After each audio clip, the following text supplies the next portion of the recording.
professeur, puisque vous êtes professeur de médecine, vous êtes aussi chevalier de la Légion d'honneur, mais là, on va s'occuper plutôt du côté médical. Voilà. Merci infiniment d'avoir pris la peine de venir alors que vous avez un emploi du temps qui est très chargé, parce que vous avez plein de missions, plein de fonctions.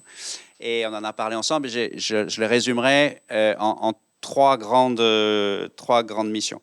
La mission autour du soin, puisque vous êtes praticien hospitalier, PH, comme on dit dans le jargon médical. Vous êtes médecin gériatre au CHU de Marseille et vous animez le service de médecine interne de gériatrie. C'est quelque chose d'extrêmement important. La gériatrie est aujourd'hui une spécialité à part entière, comme les cardiologues, comme les neurologues, etc. Ce n'était pas le cas il y a quelques années. Mais vous m'avez raconté que vous avez, dès le départ de vos études de médecine, vous avez voulu être gériatre. Vous avez décidé d'être gériatre. Et d'ailleurs, vous avez été la première médecin, même pas seulement femme médecin, mais la première médecin gériatre en PACA, si je ne me trompe pas. Vous me corrigerez si j'ai dit une bêtise. Parce que vous aviez envie d'être gériatre, parce que vous constatiez, me disiez-vous, que quelquefois, pas tout le temps, dans nos hôpitaux, il y avait un peu de maltraitance. Ou en tout cas, qu'on pouvait faire une plus grande bien-traitance. On va dire ça comme ça. Donc, le soin, c'est votre travail au quotidien, voilà, de soigner les personnes âgées. Deuxième mission, celle de la transmission. Vous êtes professeur d'université, PU pour praticien hospitalier, PH pour professeur d'université, PU, PH. Vous formez des jeunes médecins au sujet des personnes seniors et âgées, et même vous êtes la coordinatrice de l'enseignement de la gériatrie dans toute la région PACA. Et puis, troisième mission, c'est autour de la recherche. Je sais qu'elle vous anime beaucoup. Vous êtes très impliqué dans beaucoup de domaines. Et j'ai sélectionné dans tous les domaines sur lesquels vous avez travaillé 4 domaines qui sont trouvés particulièrement intéressants parce qu'on ne les voit pas très étudiés dans d'autres régions. Le premier d'entre elles, si vous le faisiez il y a longtemps, depuis longtemps, c'est la dépression des personnes âgées. Un mal méconnu, sous-estimé, un peu caché, qu'on n'ose pas aborder, qui touche pas mal de monde, plus qu'on ne le croit. Les neurosciences, vous aimez combiner les approches cognitives, neurologiques et également psychologiques pour appréhender de façon la plus efficace possible ce qu'on appelle les troubles cognitifs, l'Alzheimer, mais pas seulement. Donc, les dépressions des personnes âgées, les neurosciences. Les difficultés des aidants qui vous a toujours beaucoup mobilisé. Il y a peut-être des aidants, sûrement des aidants parmi vous, des aidants familiaux dont on parlait rapidement tout à l'heure, qui connaissent les situations d'isolement, d'épuisement, de difficultés que suppose. On est content d'avoir ses parents et en même temps on en a la charge et c'est pas toujours facile tous les matins. Et puis un dernier sujet, plus surprenant encore, la conduite automobile. La conduite automobile des personnes âgées sur lequel je crois que vous nous direz un mot aussi dans votre présentation. Ça, c'est ce que vous faites ici à Marseille, mais votre réputation, elle dépasse les frontières de cette belle région de la Côte d'Azur, puisque vous êtes vice-présidente de la Société française de gériatrie et de gérontologie, c'est-à-dire la réunion de l'ensemble des gériatres en France, et vous êtes même aussi la vice-présidente de la même chose, mais en Europe, qui a un nom que je vais vous épargner. Et vous donnez des cours de formation continue aux professeurs de gériatrie en Europe. Voilà, inutile de dire que donc, vous connaissez un tout petit peu votre sujet. Voilà, donc c'était pour vous présenter rapidement. Je sais que vous êtes très humble et que donc là vous êtes en train de rougir, mais moi je ne vous vois pas. Cette belle région a accueilli de...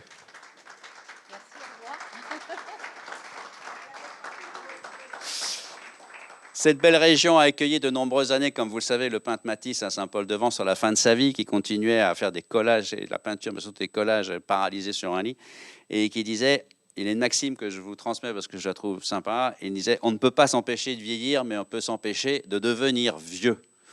Alors, c'est tout un programme pour faire des années de retraite qui sont devant nous aujourd'hui. À la retraite, aujourd'hui, on a 25 à 27 ans d'espérance de vie. Pour information, en 68, on en avait 8. Donc, c'est quand même la bonne nouvelle de la journée.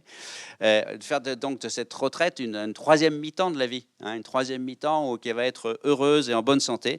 Et vous allez nous dire comment, cher professeur, comment on va pouvoir vivre ces belles années dans les meilleures conditions de santé possibles. Merci à vous. Je vous passe le micro. Oui. Merci pour cette présentation à laquelle je ne m'attendais pas vraiment. Il le fait vraiment très bien. Merci beaucoup, Monsieur Sauzet. Donc moi, je voulais remercier toute l'équipe qui m'a proposé de venir ici. Moi, j'aime beaucoup interagir avec le public, donc vous aurez le droit de lever la main s'il y a vraiment une question brûlante, mais on va essayer d'échanger sur un sujet qui me tient à cœur, parce que pour un gériatre, il n'y a rien de mieux qu'un patient qui va bien.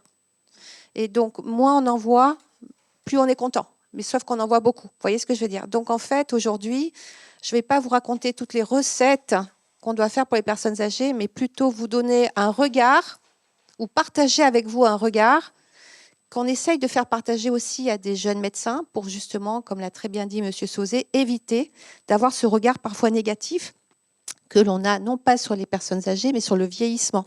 Et on va voir qu'il y a une confusion un peu entre les deux. Et en fait, vous n'avez pas tous le même âge ici, mais je pense que vous êtes tous concernés par ce que je vais dire. Voilà, donc à des niveaux différents. Donc, je commence tout simplement en présentant sur les photos au-dessus. Il y a 1 mois et demi, j'étais à La Réunion, donc vous voyez sur la photo de droite, avec un groupe de personnes âgées qui s'occupent et qui s'intéressent aux personnes âgées. L'âge moyen de ces personnes âgées que vous voyez ici, c'était 82 ans. C'est-à-dire celles qui s'occupent de l'association ont une moyenne d'âge de 82 ans. Et elles sont extrêmement dynamiques. Et je trouve que c'était une vraie leçon de venir de France pour raconter ce qu'était le vieillissement à l'île Maurice quand on voit ce que eux font déjà pour leurs propres aînés. Donc voilà, je voulais partager avec vous cette belle aventure. Donc je commence souvent, et ça c'est auprès de mes étudiants, par cette phrase. Parce que lorsqu'on est étudiant en médecine, on veut être réanimateur, on veut être cardiologue, chirurgien, enfin il y a des métiers extraordinairement prestigieux. Et en fait, tous les médecins, sauf les pédiatres, vont avoir un jour entre leurs mains une personne âgée. Et donc, il est important que le regard change un petit peu. Et quand on dit que c'est une chance, vous allez peut-être me dire pourquoi c'est une chance. Est-ce que vous avez une idée? Parce qu'on est vieux? Exactement, c'est qu'on n'est pas mort avant. Et une fois qu'on a compris ça, on va se dire, bah oui, finalement, il y a peut-être pas, tout n'est peut-être pas rose, mais quelque part, c'est quand même bien que je sois arrivée là. Et une fois qu'on a pris conscience de ça, j'espère que le regard va déjà un petit peu évoluer sur la suite. Alors, à quel âge est-ce qu'on est un vieux ou une vieille? Je vais provoquer un peu, moi. 90 ans, il n'y a pas d'âge.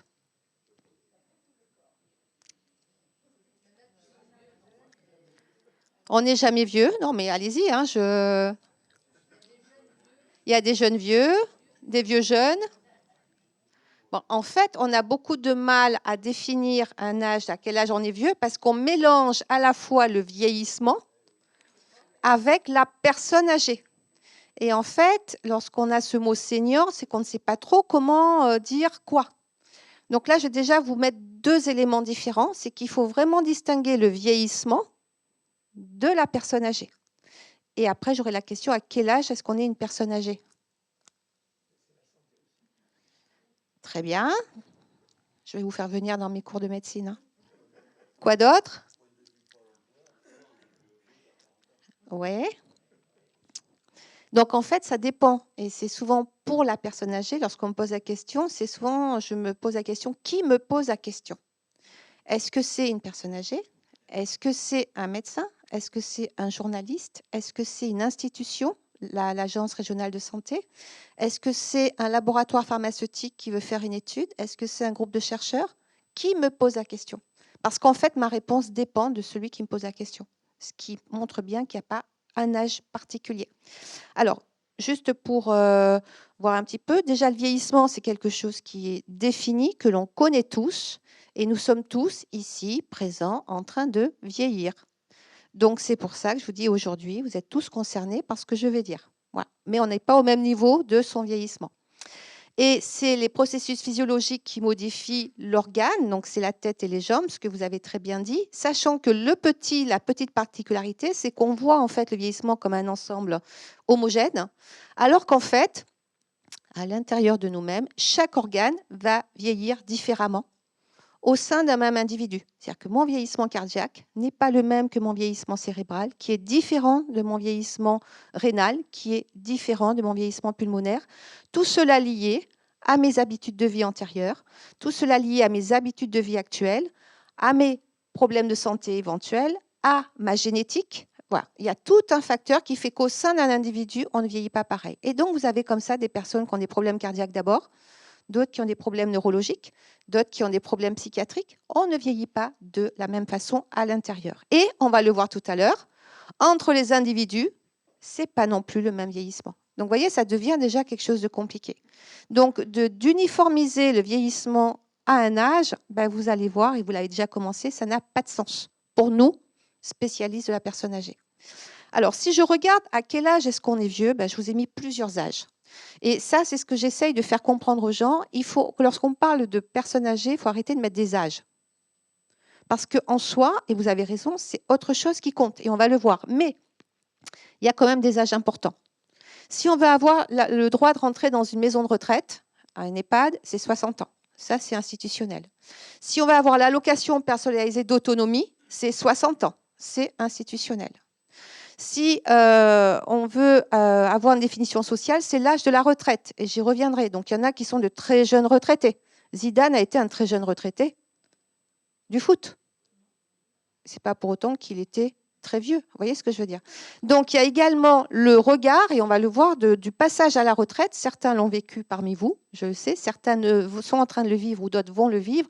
Qu'est-ce qui se passe au moment de la retraite? C'est un moment important. Et puis, sur le plan médical, ben, pour faire des études, par exemple, de médicaments, je vais vous donner un exemple assez récent sur la vaccination Covid. En fait, qui a été vacciné en premier pour le Covid en France? Les personnes âgées. Combien de personnes âgées ont été incluses dans les essais cliniques et thérapeutiques pour justement mettre en œuvre ce vaccin qui, je rappelle quand même, je me permets à révolutionner cette pathologie qui a fait peur, mais ce n'est pas le sujet du jour.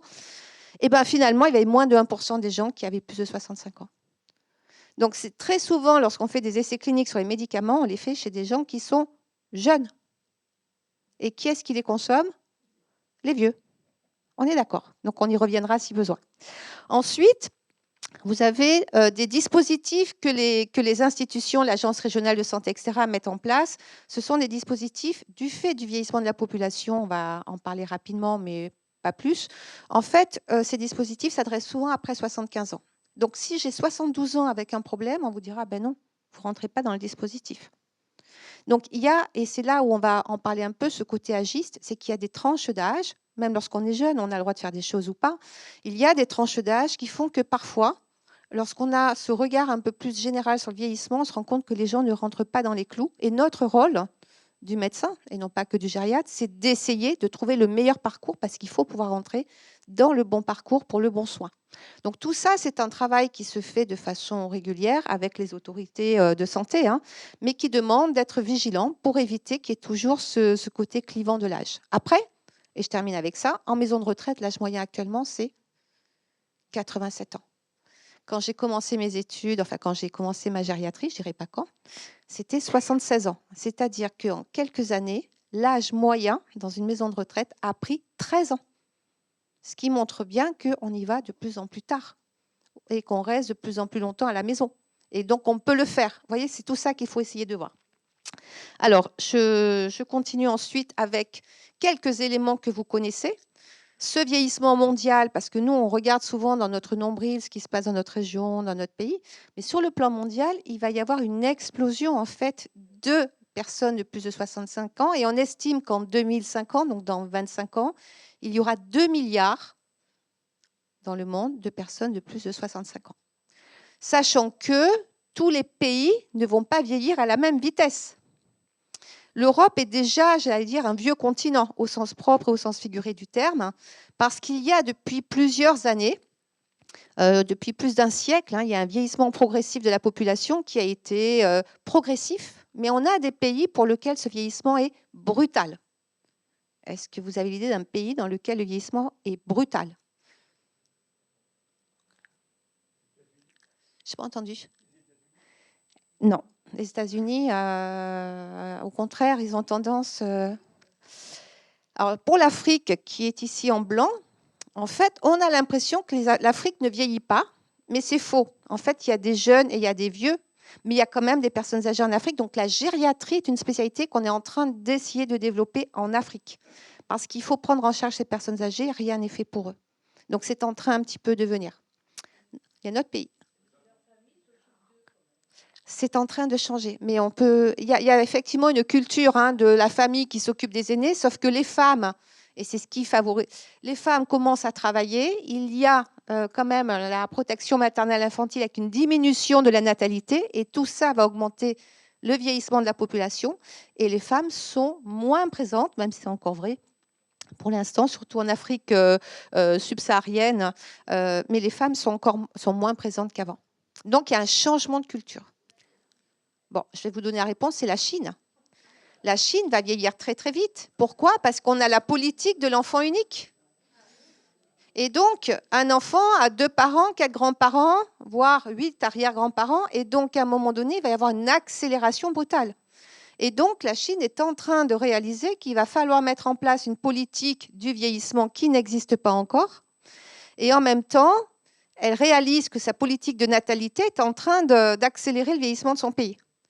Et en France, on a la chance quand même d'avoir des politiques de natalité, je dis bien natalité, qui font que les femmes continuent à avoir des enfants et qui font qu'en France, on est moins menacé par un vieillissement accéléré de la population. Je ne sais pas si vous suivez. Et ça, c'est important de le savoir. C'est important de le savoir. Alors finalement, en France, nous avons quand même un pays pour lequel le vieillissement, nous avons la chance de pouvoir vieillir assez vieux. Nous étions le premier pays d'Europe. On n'est plus. L'Italie nous rattrape. L'Espagne nous talonne, voire peut-être nous a dépassés, mais on fait encore partie des pays en Europe où l'espérance de vie à la naissance est importante. Et vous voyez que ce soit pour les hommes ou pour les femmes, l'espérance de vie augmente. Un peu plus vite pour les hommes d'ailleurs, parce que les habitudes de vie hommes-femmes sont en train de devenir assez similaires. Donc, l'espérance de vie actuellement, on est en 2020, vous voyez, c'est pour les hommes à peu près 78 ans, pour les femmes c'est 85 ans. Or, l'espérance de vie, c'est une donnée moyenne. Et donc là, je vais vous interpeller sur un sujet bien souvent qu'on ne réalise pas. C'est pas parce qu'on a, lorsqu'on est une femme 85 ans, parce que là c'est celles qui vont naître en 2020, hein, qu'il ne se passe rien. C'est pas parce qu'un homme a 78 ans qu'il n'y a plus rien à faire. Or, parfois, dans l'esprit des gens, on se dit, ah bah, il a 78 ans, il a fait son temps. Est-ce qu'il faut vraiment que je m'occupe de lui? Ça, encore une fois, c'est de l'agisme sanitaire. Et donc, parfois, vous allez avoir des professionnels de santé qui vont dire, oh, bah, peut-être qu'à votre âge, il ne faut peut-être pas penser de la même façon. Ce n'est pas ça qui va compter, parce que ce n'est pas l'âge, encore une fois, qui va compter. Et l'exemple en est que lorsque vous avez 80 ans, eh ben, les femmes ont encore 11 ans à vivre en moyenne, et les hommes ont encore 9 ans à vivre en moyenne. Alors, vous me direz, mais comment ça se fait que 9 ans lorsqu'ils ont 80 ans, et là, je vous dis 78 ans. Où est le lézard? Ce n'est pas une erreur de calcul. Où est la... Pourquoi est-ce qu'à 80 ans, je vous dis qu'il y a pour les messieurs encore en moyenne 9 ans à vivre?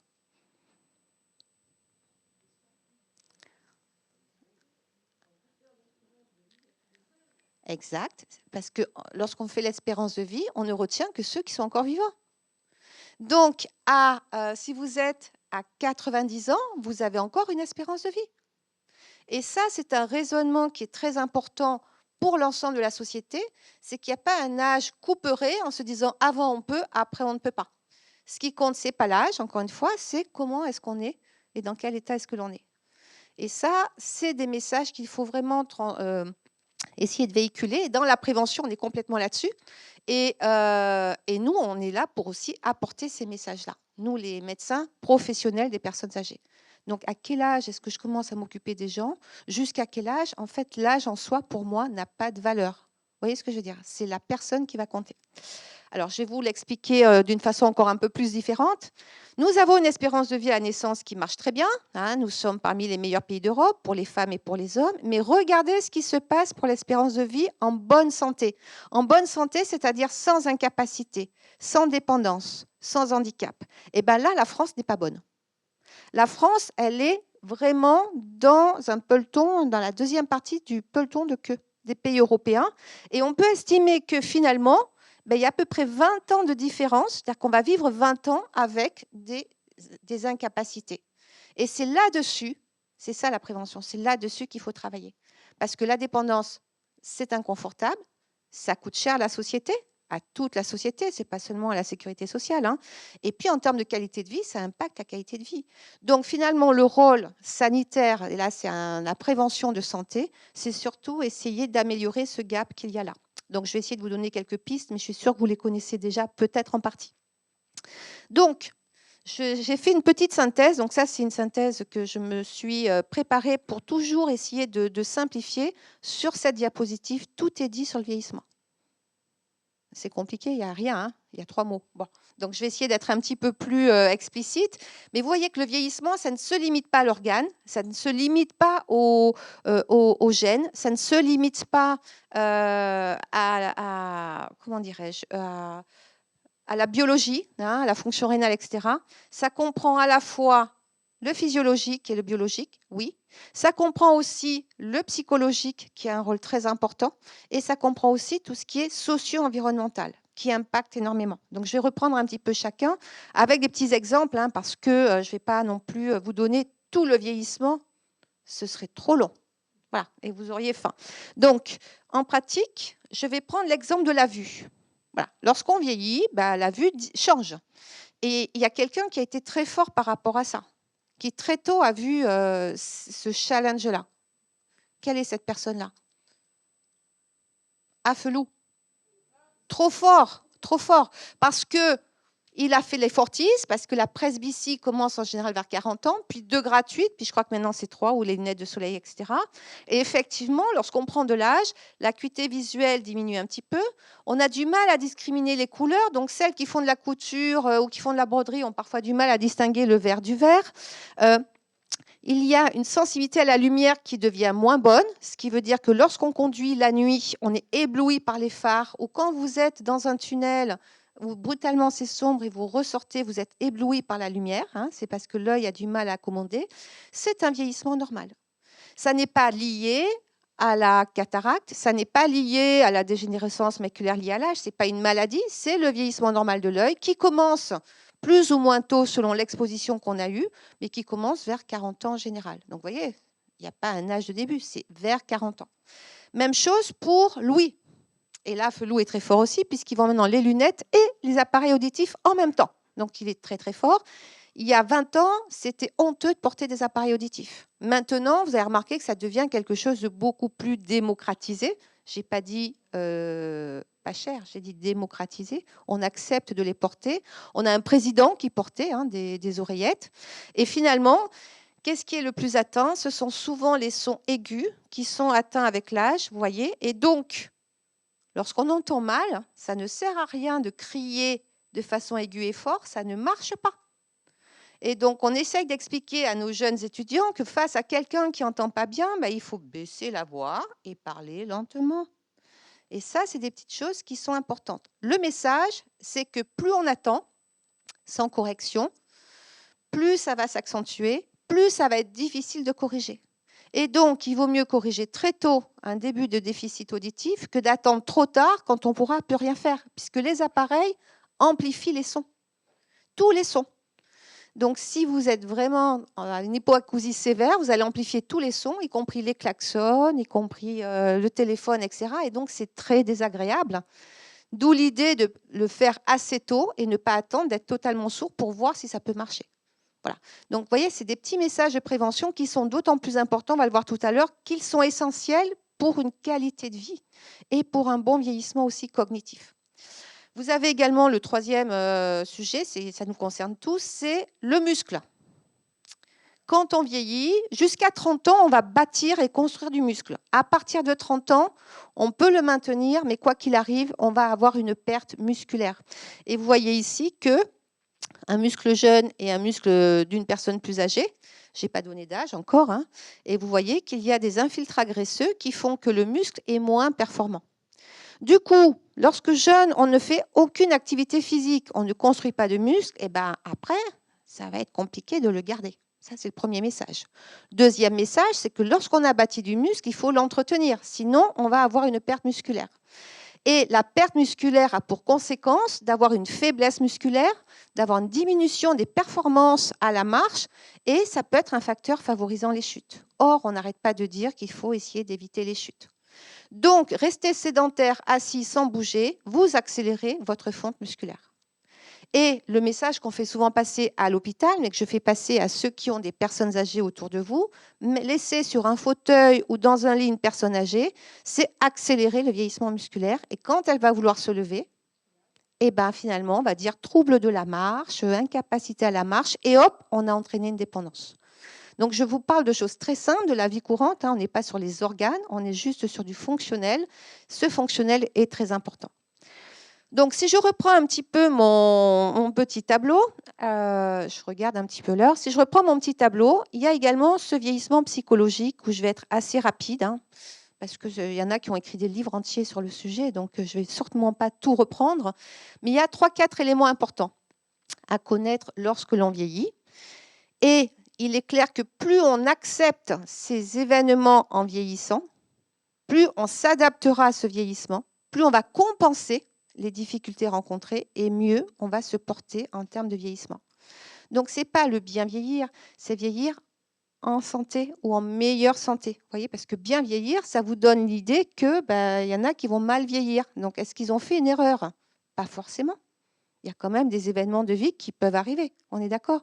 Mais on peut faire un effort sur son vieillissement. Donc, sur le temps présent, que veut dire le temps présent? En vieillissant, on a plus tendance à se projeter sur le temps dans les semaines, mois ou quelques années que dans un temps très lointain. Si j'interroge une dame de 80 ans en lui demandant où est-ce que vous trouvez dans 10 ans, elle va me regarder. Elle a fait ça avec des jeunes en disant dans 10 ans, je serai peut-être dans une boîte. Et je dis aux étudiants de médecine, mais attendez, on ne pose pas les questions comme ça. Que vous, à 20 ans, vous soyez dans votre prospectif de 10 ans, très bien. Projet de vie, professionnel, et encore, il y a eu des évolutions un petit peu, mais à 80 ans, le projet de vie, il est d'à 6 mois, à 1 an, à 2 ans. Et il y a toujours un projet. Ce qui n'est pas normal, c'est de ne plus avoir de projet, de rester tout le temps dans le passé. Ça n'est pas normal.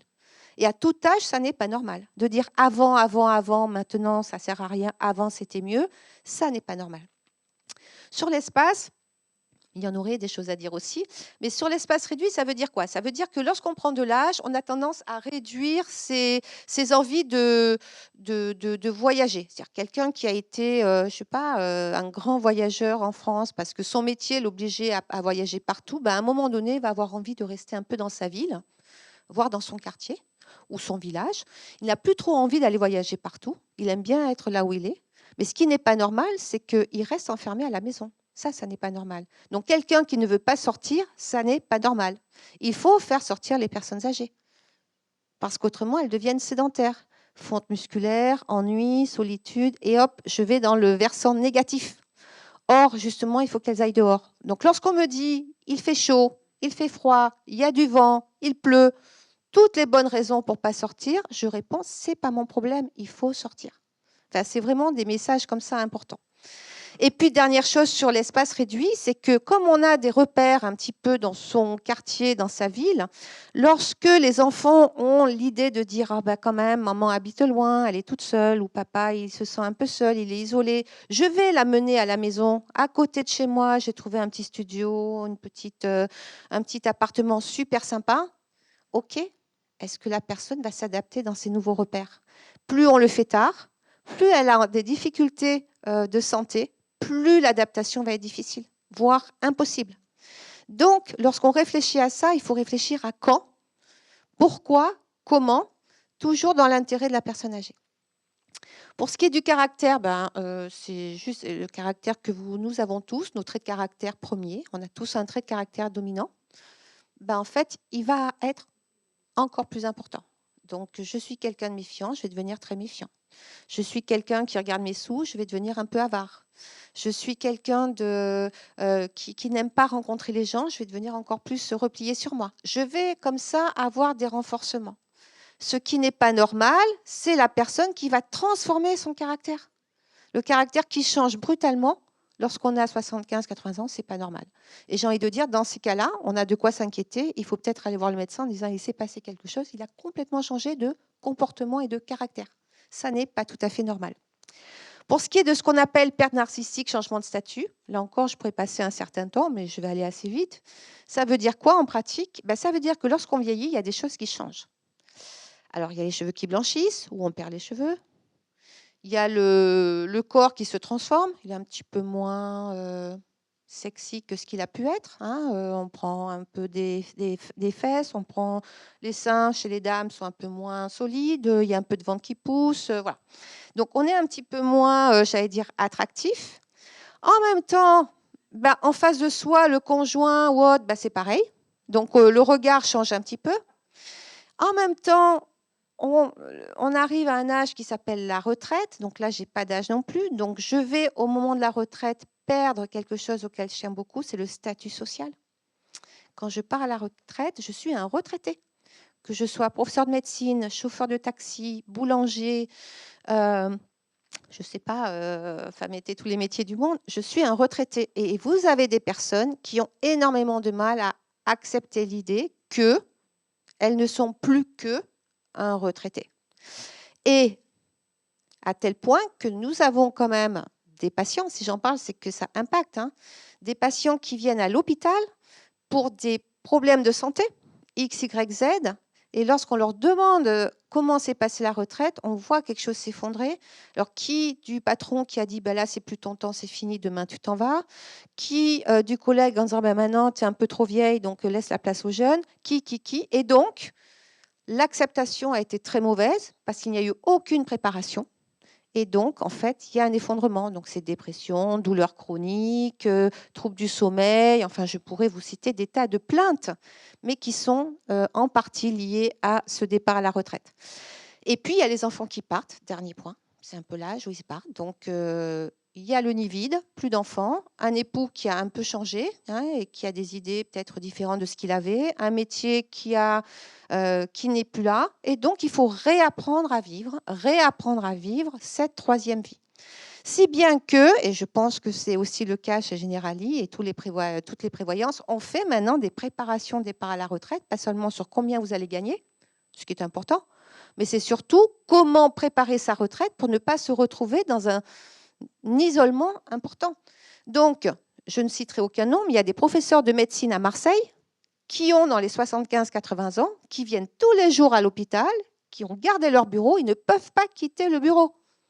Et ils vous expliquent très bien que s'ils partent, ils meurent. C'est exactement comme ça qu'ils le disent. Donc, c'est là où on voit qu'à un moment donné, il y a eu quand même une difficulté pour anticiper ce moment qui est le départ à la retraite, quel que soit l'âge en fait du départ à la retraite. C'est un moment un peu comme la crise d'adolescence. Voilà, donc ça c'est tout le côté un petit peu psychologique. Et du coup, si je vais après sur le côté un peu plus social, 3-4 éléments également. Donc là, c'est le vieillissement de tout le monde. Hein, c'est deux sujets qui, je pense, sont importants. Le premier, c'est l'isolement social. Ça va devenir, c'est déjà ce que nous on appelle un big giant, c'est-à-dire c'est un problème gériatrique qu'il va falloir qu'on prenne à part entière. Ça n'est pas d'une maladie, mais les études ont montré qu'il y a des conséquences médicales sur l'isolement social. Et donc, c'est souvent le message que j'essaye de faire passer à mes collègues, il faut s'occuper de ce problème-là avant que ça ne devienne un problème médical. Et par exemple, il y a eu des assises départementales récemment dans les Bouches-du-Rhône, où je pense que vous êtes conviés, il me semble, hein, puisque c'est ouvert au grand public, qui étaient dédiées à l'isolement social et à la solitude, hein, sachant que le Covid a été un accélérateur ou un révélateur de ces difficultés. Et la Société française, l'année prochaine, en mars, va également faire une journée entière sur isolement social et solitude. Non pas la solution miracle, mais c'est comment l'identifier, comment repérer les conséquences qu'elle peut avoir et comment essayer d'améliorer ou de lutter contre. Donc, vous voyez que c'est un sujet qui commence à être, c'est un sujet social, mais qui commence à être quelque part un problème médical. Donc, vous voyez qu'en France, des personnes âgées, il y en a beaucoup. On a à peu près, donc ça ce sont des chiffres un peu anciens maintenant, 80 000 personnes de plus de 75 ans, la moitié vivent seules. Est-ce que vous connaissez toutes les personnes autour de vous qui vivent seules? Rien que ça aiderait beaucoup dans la prise en charge et dans l'identification. Et vous voyez qu'il y a une hétérogénéité et qu'ici, en région Bouches-du-Rhône, il y en a beaucoup. Il y a des régions où c'est moins prégnant, mais on a beaucoup de personnes âgées dans les Bouches-du-Rhône. C'est souvent dans les grandes villes, mais on ne les voit pas. Ce sont les invisibles, encore des invisibles. Mais je pense que déjà savoir qui est isolé autour de soi, ce serait déjà, je pense, un acte citoyen très important. Après, il y a des isolements qui sont volontaires. Parmi ces isolements volontaires, je ne sais pas si vous reconnaissez ici, on est à l'île de la Réunion. Nous avons le cirque de Mafate. Je ne sais pas si quelqu'un est déjà allé à La Réunion. Et donc, pour arriver sur ce petit village à quelques maisons, il faut passer à travers les montagnes. Il n'y a pas de route, c'est un chemin. Donc, eux, ils le font en 2 heures. Ils courent. Moi, je l'ai fait une fois, il m'a fallu 8 heures pour remonter. C'était épuisant. Et donc, c'est des personnes qui vivent seules, qui se sont organisées pour vivre vraiment seules. Mais elles ont choisi ce mode de vie. Au même titre que le solitaire qui est sur son bateau, qui dit « moi, je vais faire une course en solitaire ». Donc, l'isolement social n'est pas forcément mauvais. Ça peut être un choix personnel. Après, il y a des fois où il n'est pas choisi. Et là, on rentre beaucoup plus dans l'isolement social involontaire, voire quelque chose de plus subjectif et de négatif, c'est le sentiment de solitude. Et ce sentiment de solitude, c'est quelque chose de douloureux, qui peut faire le lit, là encore, de plaintes de sommeil, douleurs chroniques, syndrome dépressif, perte alimentaire, etc., etc. Donc, encore une fois, vous pouvez identifier des personnes qui vivent seules. Ce qui compte, c'est est-ce que vous vous sentez seul? Et je fais le lien avec la suite, c'est-à-dire les aidants. On a fait une étude récemment. 10% des aidants ont un sentiment de solitude puissant alors qu'ils sont aidants, donc ils ne sont pas seuls. Ils ont un sentiment de solitude important et ce sentiment de solitude est un facteur aggravant de la sensation de fardeau que l'on a lorsqu'on peut être un aidant. Donc, vous voyez, ce sont des choses relativement liées. Alors, les aidants, on vous en a un peu parlé. Moi, j'ai vu que vous faisiez des choses très, très intéressantes pour aider les aidants. Donc, je dis bravo parce que c'est des personnes qui sont hyper importantes. Pourquoi? Parce qu'elles sont complémentaires aux aidants professionnels. Elles sont indispensables pour les personnes âgées. On est à peu près à 11 millions d'aidants en France. Tout le monde sera aidant un jour, ou l'est déjà, ou le sera à venir, ou l'a été dans le passé. Et ces aidants, on avait fait, nous, donc une étude ici à Marseille, en région PACA, Corse, avec la CARSAT, sur une cohorte d'environ 900 aidants et leurs parents âgés en bonne santé. Donc, ce n'étaient pas des gens dépendants ni grabataires, c'est des personnes âgées non dépendantes. Et on s'est rendu compte que dans l'ensemble, c'était des femmes. Ça correspond à ce que l'on voit. Qui souvent vivent en couple, qui elles-mêmes ont parfois des enfants, qui elles-mêmes ont parfois une deuxième personne à charge et qui sont ce qu'on appelle bien souvent cette génération sandwich. J'ai les plus vieux dont je dois m'occuper, il y a les plus jeunes dont je dois m'occuper, que ce soit financièrement ou en activité régulière. Et une partie des aidants ont une activité professionnelle, la plupart du temps à plein temps. Et ce qui m'avait, moi, le plus marqué dans ces résultats, c'est qu'un tiers des aidants prenaient des congés annuels pour s'occuper de leurs parents. Ce qui veut dire qu'ils n'avaient pas de congé annuel. Et donc, dans l'hypothèse de ce fardeau qui existe quand même de façon importante pour un tiers d'entre eux, quand vous n'avez pas de temps pour souffler et que vous quittez votre travail pour vous occuper de quelqu'un, ce fardeau augmente. Alors moi, j'ai interrogé les aidants. J'aurais dit, mais est-ce que vous en avez parlé dans votre entreprise, à votre médecin du travail? Non. J'ai rencontré des médecins du travail dans le métier. J'aurais dit, mais est-ce que vous posez la question aux employés s'ils sont à charge de quelqu'un? Non. Et là, je soulève la question, mais pourquoi? Pourquoi est-ce qu'on n'en parle pas? Alors, c'est complexe, c'est ceux qui ne veulent pas en parler, ceux qui ont peur d'être stigmatisés. Donc, on est dans quelque chose qui n'est pas facile. Mais d'identifier un aidant, ça permet aussi de pouvoir comprendre qu'il y a des moments où il y a des impératifs, peut-être plus que je prends mon journée de congé annuel ou je prends des congés maladie. Je me mets en maladie parce que je dois m'occuper de quelqu'un. Quelque part, il y a quelque chose qui ne va pas. Vous êtes d'accord avec moi? Voilà. Donc, ça, donc, ces aidants peuvent également souffrir de solitude. Et puis, il y a cet agisme. Alors, l'agisme est quelque chose qui nous tient à cœur en gériatrie, pas seulement au niveau national. Lors du Covid, on a fait une campagne internationale dans toute l'Europe contre l'agisme. L'OMS s'est approprié également, vous voyez, dans un rapport en 2021 de ce côté de l'agisme. L'agisme, finalement, c'est tout simplement des attitudes de discrimination, de ségrégation à l'encontre des personnes âgées. Cet agisme, il peut être sanitaire, il est trop vieux pour entrer ou être opéré, ou il est trop jeune. Cet agisme peut être politique, à tel âge on ne fait plus. Cet agisme peut être social, ah ben non, mais les vieux, on n'en veut pas, ou il faut qu'ils arrêtent de faire ceci, cela. Donc tout cet agisme, en fait, il concerne la société. Et qui est le plus à même de lutter contre ça? Oui, c'est les personnes âgées aussi. de se lever contre ça.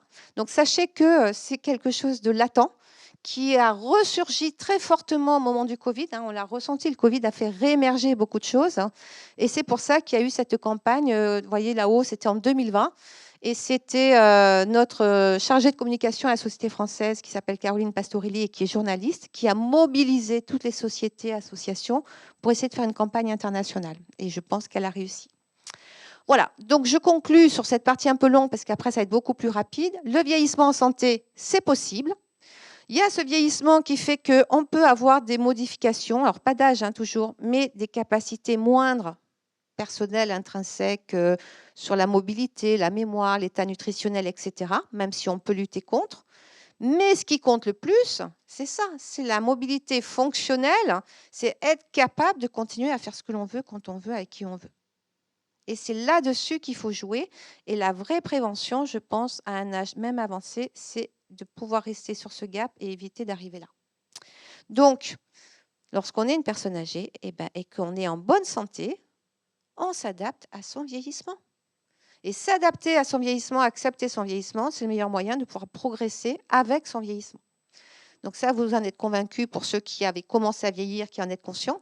Pour ceux qui ne sont pas encore, je vous laisse y réfléchir. Vous verrez, ce sera intéressant quand vous serez un peu plus âgé. Alors, rapidement, l'intrication entre la normalité et la maladie. Et en fait, la question que je pose, c'est ça. Est-ce que... Non, elle n'est pas là. Est-ce que c'est normal? Est-ce que... Pardon, je reprends ma question parce que c'est un journaliste qui me l'avait posée. Est-ce que vieillir est une maladie? Ben ouais. Est-ce qu'il n'y a pas parfois un peu un mélange entre les deux?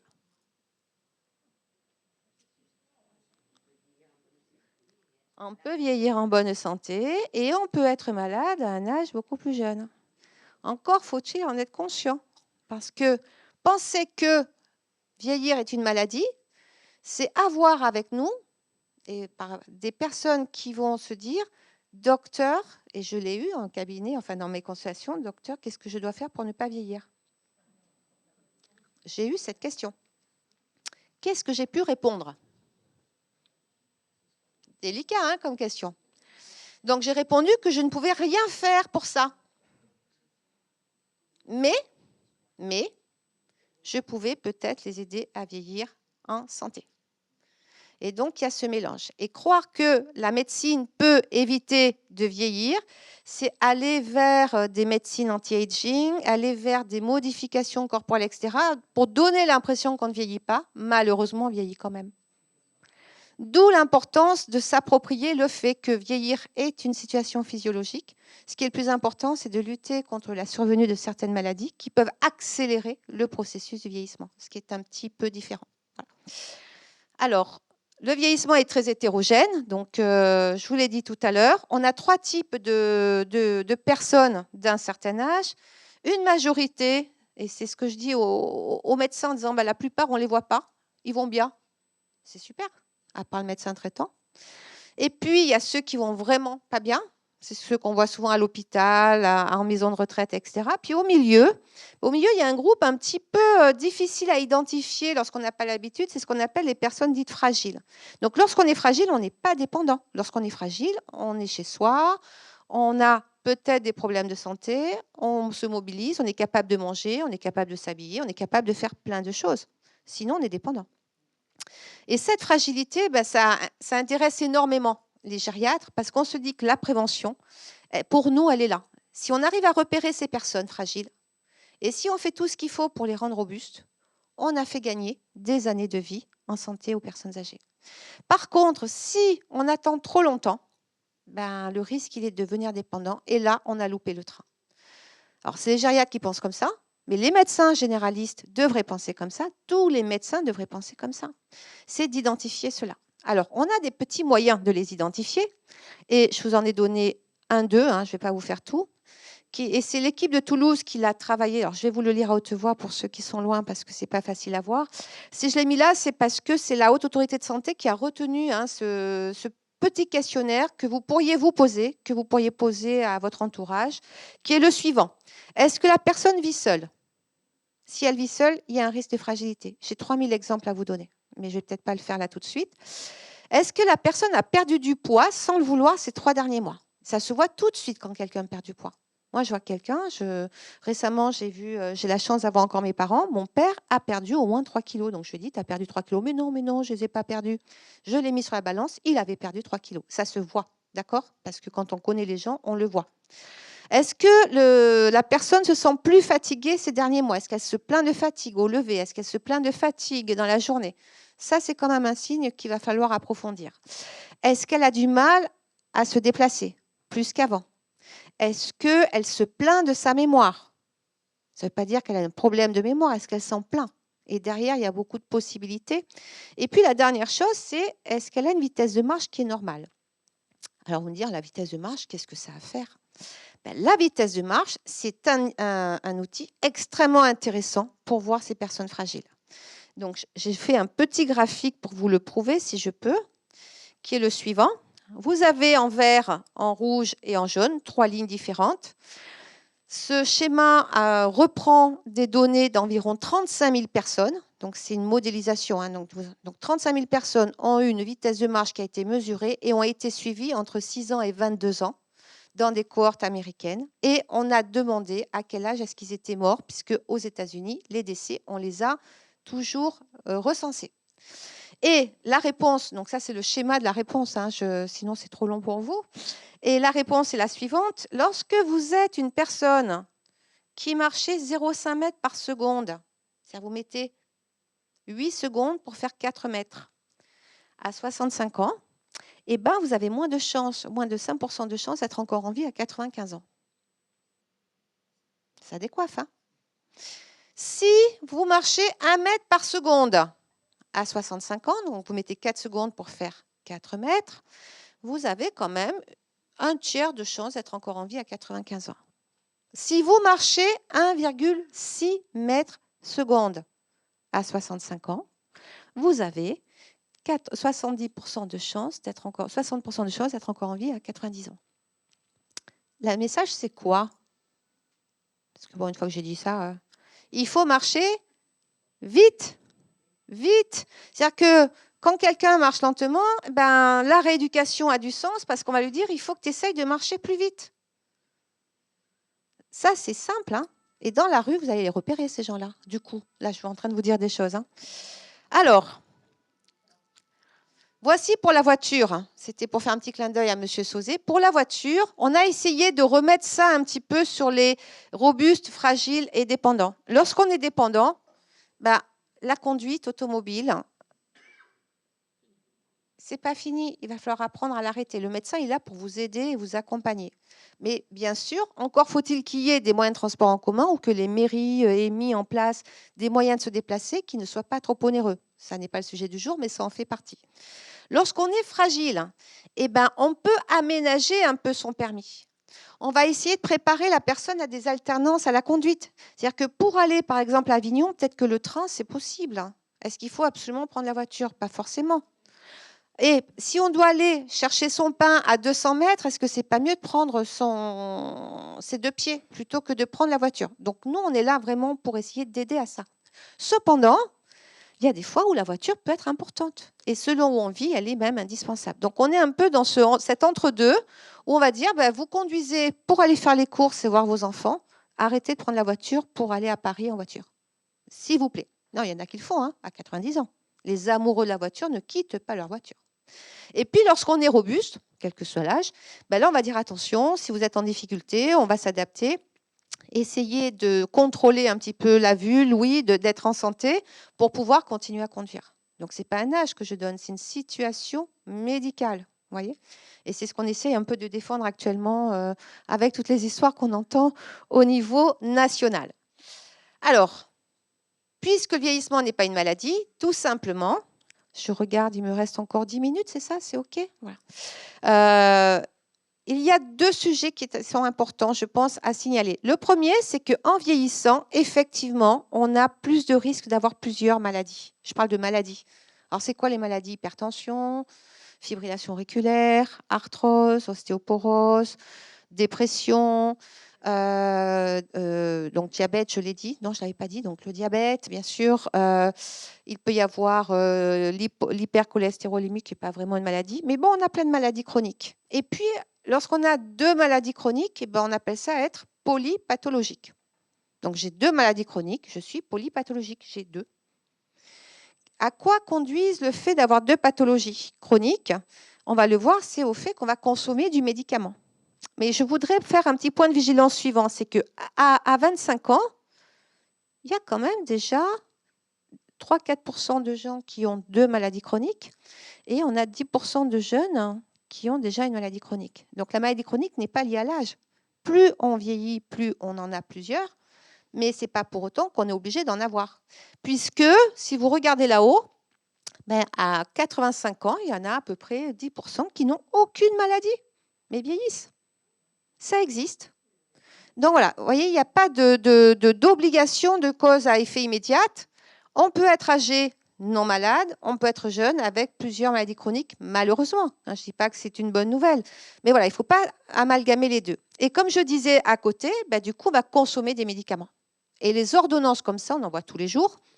Je crois que mon record, c'est 30 lignes de médicaments sur une ordonnance. Donc le temps que je le lise, c'est important. Et ça entraîne des risques, ça. C'est quoi le risque? Des interactions médicamenteuses, très bien. Avoir des effets indésirables liés aux médicaments. Et puis moi, mon inquiétude majeure, c'est de se mélanger les pinceaux dans les médicaments. Et ça arrive, ça arrive. Hein. Voilà un petit peu ce que l'on voit. Ça, c'est des vraies images dans une vraie maison.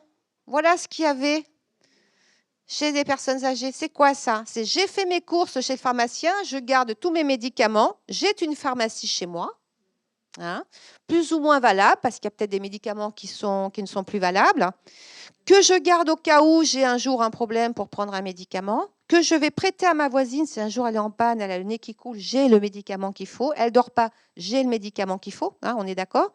Et ça, bah, le médecin est complètement extérieur à tout ça. Il n'est pas du tout au courant. Ou j'ai à la pharmacie les petits médicaments sans ordonnance, qui sont des vrais faux médicaments, mais comme c'est sans ordonnance, ça ne fera pas de mal, que je prends quand même et qui vont me rendre malade. Du coup, lorsqu'il y a ce qu'on appelle la iatrogénie, c'est-à-dire toutes les maladies qui sont liées à ces interactions ou ces associations malencontreuses, c'est parce que le médicament au niveau de l'organisme à 80 ans ne fonctionne pas tout à fait pareil qu'un médicament dans un organisme de 20 ans. Parce que l'organisme change, donc je ne vais pas aller dans le détail, mais ça change, parce que le patient, ben, lui, il aime bien avoir ses médicaments. Hein. Moi, si jamais j'ai mal, j'ai tout mon paracétamol, j'ai toutes les formules qu'il me faut. Sauf qu'on sait maintenant, malheureusement, que si on prend 10 grammes par jour, on meurt. Avant, c'était vente libre, open bar, d'accord? Donc, il y a quand même des médicaments qui sont quand même à haut risque. Et puis, il y a l'environnement. C'est la famille qui va vous dire bah, quand même, vous ne pourriez pas donner quelque chose à ma maman, parce que là, elle n'arrête pas de se plaindre, elle a toujours mal, faites quelque chose pour qu'elle ait plus mal. Et puis, si possible, si vous pouviez lui donner un petit comprimé pour dormir, parce que la nuit, là, lorsqu'elle me réveille systématiquement, c'est plus possible, ça m'arrangerait bien. Et donc, je réponds, on traite qui? La maman ou l'époux ou la fille? Parce qu'on a ces demandes-là. Et il y a également le prescripteur, c'est-à-dire le médecin, qui prescrit, qui est censé réviser les ordonnances, etc. Certains ont du mal hein, devant les pressions les unes et les autres. Et puis, il y a le prescripteur qui a parfois cette image. Moi, je suis un médecin, et un bon médecin, c'est un médecin qui prescrit. Vous êtes d'accord? Eh bien, il y en a beaucoup qui sont d'accord. Parce que je l'ai eu, ça. Je suis une dame, hein, donc une fille, voilà. Du patient qui sort en disant, qui dit à sa femme, que je n'ai toujours pas eu le docteur, ne m'a toujours pas donné mon ordonnance. Ça faisait 1 heure que j'étais avec eux, parce que ne pas donner d'ordonnance, quelque part, est vécu comme n'étant pas un soin médical. Donc cette image, vous voyez, est quelque chose qui est difficile à faire évoluer. Il y en a des choses à faire là-dessus. Hein. Et puis, il y a aussi ça. Hein, je reviens à ma sécurité routière, parce que, comme je disais tout à l'heure, M. Sauzé en aparté, j'ai fait des conférences sur la conduite automobile auprès des seniors qui m'ont tous assuré, et je peux les croire, qu'ils n'utilisent jamais leur téléphone. C'est votre cas au volant? Jamais? Jamais, d'accord. Qui ne boivent jamais d'alcool? Jamais, d'accord, ok. Qui ne fument pas de hashish? Jamais, jamais, hein, et qui ne prennent pas de médicaments, parce qu'ils me disaient jamais. Et là, je dis, c'est faux. 40% des personnes âgées prennent des médicaments qui sont des somnifères. Or, les somnifères sont en rouge et c'est marqué interdiction de conduire. La preuve en est, hein, c'est conduite déconseillée, benzodiazépine et neuroleptique. Donc, le petit comprimé pour dormir, là, ben, le lendemain, on ne prend pas la voiture. Et là, j'avais perdu la moitié de mon public. Donc, vous voyez que ça fait partie, hein, de tous ces messages qu'il faut adapter un petit peu aux populations différentes. Mais au moins, vous en avez un pour vous que vous pourrez transmettre à à votre entourage. Alors, je termine rapidement sur les stratégies de prévention parce que vous les connaissez en partie. Et je ne voudrais pas que vous ayez l'impression d'une redite. En fait, ça fait partie d'un processus qu'on essaye, nous, de développer. C'est avant d'être malade, avant d'être dépendant, qu'est-ce qu'on peut faire? Et on va essayer, vous voyez, d'agir à ce moment-là sur la locomotion, sur le bon état de santé, le moral, sur la vision, l'audition, la mémoire et les capacités psychologiques. Exactement ce dont j'ai parlé tout à l'heure. C'est là-dessus qu'il faut agir. Ce n'est pas des médicaments. Ce n'est pas des maladies dont je vous parle. C'est plutôt un ensemble d'éléments qui, ensemble, parce que tous sont liés, hein, vous permettent de garder des capacités fonctionnelles. Donc, un exemple, activité physique, tout le monde en parle.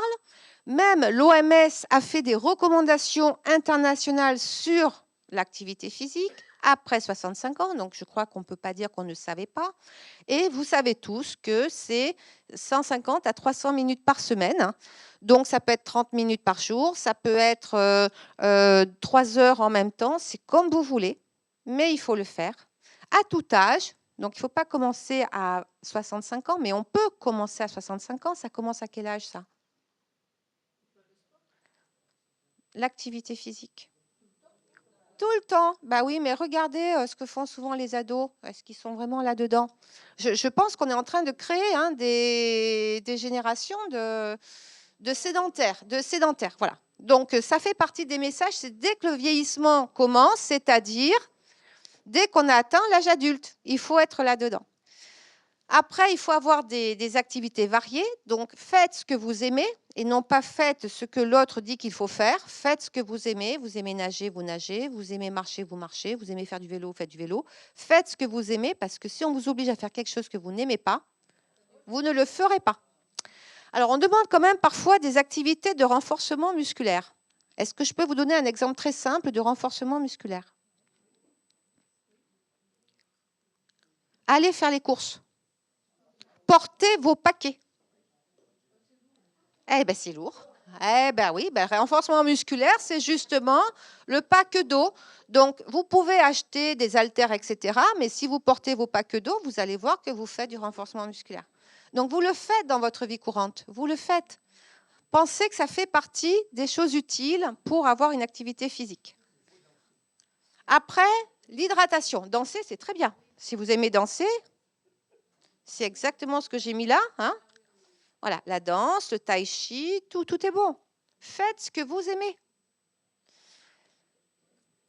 Après, alimentation. Je ne vais pas vous faire le repas matin, midi et soir. On est sur des grands éléments, mais il y en a un qui est important chez les personnes âgées, c'est l'hydratation. Avec l'âge, on a moins la sensation de soif. On ne boit plus. Il faut se forcer à boire. Et il faut boire 1,5 litre par jour. Qui est-ce qui ici boit 1,5 litre par jour?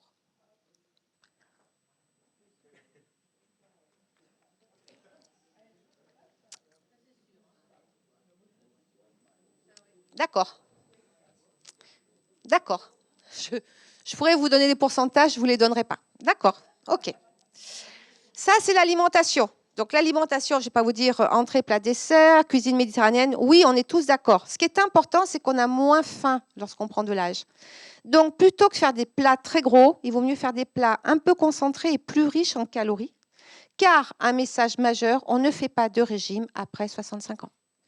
Après 65 ans, c'est plus l'âge de perdre du poids. Si on perd du poids, on perd du muscle. Si on perd du muscle, on perd de la capacité fonctionnelle et on augmente le risque de chute. C'est clair pour tout le monde? Pas de régime après 65 ans. Ensuite, le cognitif. Alors, j'ai mis ce que j'ai pu, mais je n'ai pas tout mis, parce qu'il y a plein de choses qui existent. Mais il faut varier les activités. L'autre jour, en consultation, j'ai un homme qui dit, mais vous savez, moi, je m'entraîne, hein, je fais Sudoku toute la journée. Ben, super, mais enfin, ce n'est pas un entraînement constant. Donc, vous avez beaucoup de possibilités. Il existe des tas de solutions, des jeux, des centres d'intérêt. Faites ce que vous aimez. Avec quand même, pour la peinture, pour la broderie, pour le tricot, le fait que ça va mobiliser des savoir-faire, une organisation, une stratégie, beaucoup plus que lorsque vous cliquez sur les jeux vidéo où il faut, je ne sais pas, éliminer, abattre. Ça demande beaucoup plus d'activité cognitive. Donc, c'est beaucoup plus riche en termes de stimulation cérébrale. Et plutôt que d'acheter le jeu pour papy, mamie, parce que c'est quand même mieux, comme ça, Noël, il sera content, il va pouvoir faire pour prévenir Alzheimer, en fait, il y a beaucoup d'autres activités, parmi lesquelles, celle-ci. Être grand-parent. Être grand-parent, ça stimule tout. La tête, les jambes, l'alimentation, le savoir-faire, le savoir-être, le comportement, les souvenirs, la réactivité, l'organisation, la planification, c'est tout. Je ne dis pas qu'il faut être que grand-parent. Mais d'être grand-parent, eh ben, en fait, tout ça va ensemble. C'est vrai. Je reprends. Être grand-parent, ça ne dépend pas que des grands-parents, ça dépend des enfants, c'est vrai. Mais en même temps, pendant des années, le rôle de grand-parent était perçu comme un rôle négatif. Ça redevient un rôle positif. A contrario, on n'est pas que grands-parents. Voilà. Ça, après, on ne va pas faire toutes les histoires de famille, mais on pourra en reparler si vous voulez. Ensuite, bien sûr, il faut lutter contre l'isolement par les liens intergénérationnels, par des activités. Alors, parmi les luttes contre l'isolement, il y a une étude qui est en train de se finaliser, là, à laquelle j'ai participé, que j'adore, si vous me laissez une minute. C'est le rôle de l'animal domestique. Et donc, on a décidé, c'est une étude pilote, on va essayer comme ça de la poursuivre. Bref, on a pris des personnes qui avaient des chiens. Alors, pourquoi des chiens? Parce que le chien oblige à sortir, voilà. Et d'autres qui n'avaient pas de chien, pour essayer de savoir en termes de qualité de vie, de fatigue, de déprime, de solitude, etc., qu'est-ce qui marchait. Et parce qu'il y a des études qui sont en train de montrer que l'animal domestique apporte, et on le sait bien, ben oui, mais en science, parfois, il faut démontrer des choses évidentes. Et donc là, il y a des études qui sont en train de se faire. C'est en train de, je crois qu'il y a une réunion en fin de semaine, là, on va pouvoir avoir les derniers résultats. Ensuite, bien sûr, valoriser le projet de vie, l'estime de soi, être utile à quelque chose. Rien n'est plus important qu'être utile à quelqu'un, quel que soit son âge. Et puis, entretenir son capital physique, son capital cognitif et surtout aussi voir les maladies qui surviennent plutôt avec l'âge et toutes les sessions de prévention dont vous êtes informés par n'importe quel type de médias sont très importants. Vaccination, ostéoporose, dépistage de cancer, etc. Bien sûr, mais pas que. Voilà, j'ai terminé. Désolée si j'étais un peu longue. Mais si vous avez des questions, je serais ravie de pouvoir y répondre. Ouais.